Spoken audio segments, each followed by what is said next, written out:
I honestly don't know enough. And I don't know enough because I have to allocate time carefully to what I can and cannot research. So I'm unclear what the issue is, but apparently Nerdrotic, some conservatives, and even Elon Musk are upset that GoFundMe is not going to be releasing certain funds to the truckers. Well, there's a lot of mythologies and lies. Well, there's a lot of problems here. Apparently, GoFundMe is just going to refund the money, and that's it. If people want to send the money themselves, that's their business. They're just saying, we're not releasing the money, and that's it. So we're going to hear them rant and scream about the alleged hypocrisy and double standard going on. All donors may submit a request for a full refund until February 19th. Submit those refunds, Submit people. those refunds. They can, Yeah. Okay. They have an arbitration clause and a class action waiver. There you go. They need to, don't sue them. They need to get everybody to organize and all pay their $200 for an arbitration action individually against GoFundMe. And every single one of them, GoFundMe will have to pay the rest of the arbitration costs. I think it's $250, which means that GoFundMe just for the filing fee has to pay $22 or $27.50 for every single one, and then they also have to pay a whole bunch of other fees associated with it because I'm guessing they have the truncated process. That's what Sargon supporters did to Patreon. Owen Benjamin. Yeah, when they Sargon. Owen Benjamin. When Sargon talked about it, but I don't think they did. Owen Benjamin and Vox Day actually did it, and Patreon has had to pay out like $2 million in fees, and they're not even done. Nice.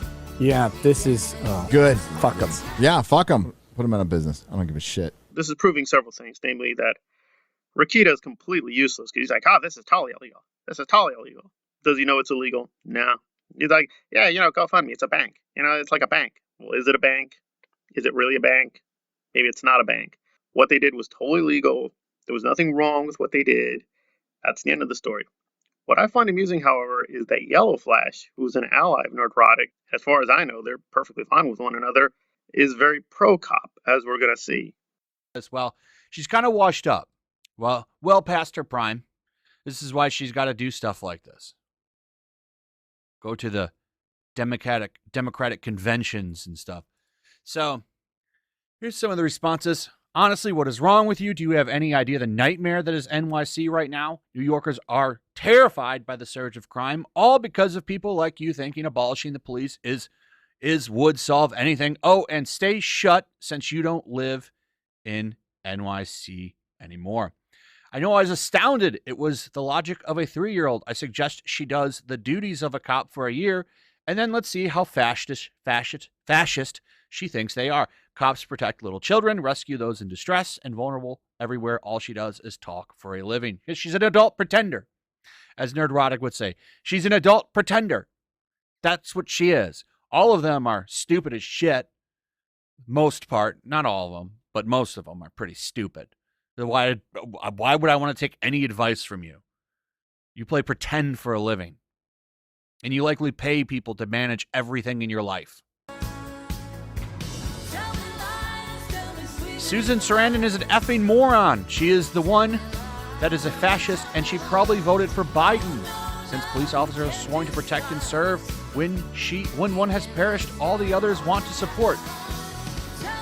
All these people in Hollywood, they think that they're indispensable, that they can't be traded off, that they're so great and loved, and it's not true. So basically, they're having it both ways. Because, again, whatever you think about the controversy, apparently the police in Canada don't like this thing, and they're saying you can't support it, you can't give money to it, you can't give support, etc., etc. Now, again, you can disagree with them. That's fine. But there's obviously a double standard here. So in the U.S., I guess Nerdrotic, in comparison to the BLM, he's like, I support the cops. I love the cops. Love the cops. YellowFlash is, I love the cops. I love the cops. And the GoFundMe are saying, we're doing this because the police are informing us that this peaceful protest is no longer peaceful. Now, again, you can disagree with GoFundMe. You can disagree with the Canadian police. But what you can't do is say, there's obviously hypocrisy here. Where's the hypocrisy? It seems you got to make a choice here in terms of who to believe and why do you believe them. And it goes to this bigger issue of sort of conservatives and these reactionaries and the way they treat authority. Sort of when authority does what they want to do, which is apparently kill communists or put Hollywood weirdos in jail or even commit genocide. Like that, that's good. I like that.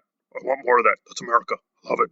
Yeah, be patriotic. But then it does things they don't like, and suddenly authority is bad.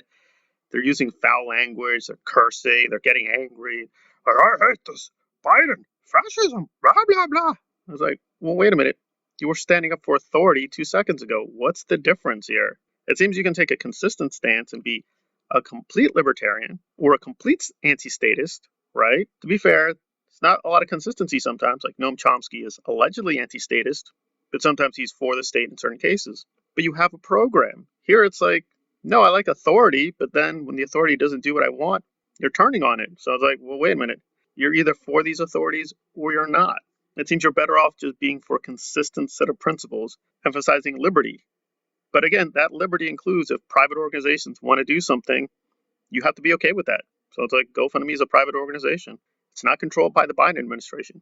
And for all we know, they're being pressured by the government or by the Canadian police. They don't want to have a political stance here. They're being forced to by the authorities. So it seems to me you're better off saying the state should have less and less power. What you don't want to do is say, I think the state should have a lot of power here to basically repress the left. But when it turns on you, you get all whiny and silly and stupid and start concocting conspiracy theories. But it's definitely interesting because only a few years ago, all these conservative people were saying, don't block traffic. If you block traffic, we're going to come after you. But now blocking traffic it's A-okay apparently now. But again, I'll be generous. These are different people, right? Chen, Nerdrotic, YellowFlash, Elon Musk, they're separate people, but on certain topics, they become a very hive mind and just completely lose any sense of rationality or even-handedness, at least in my humble opinion.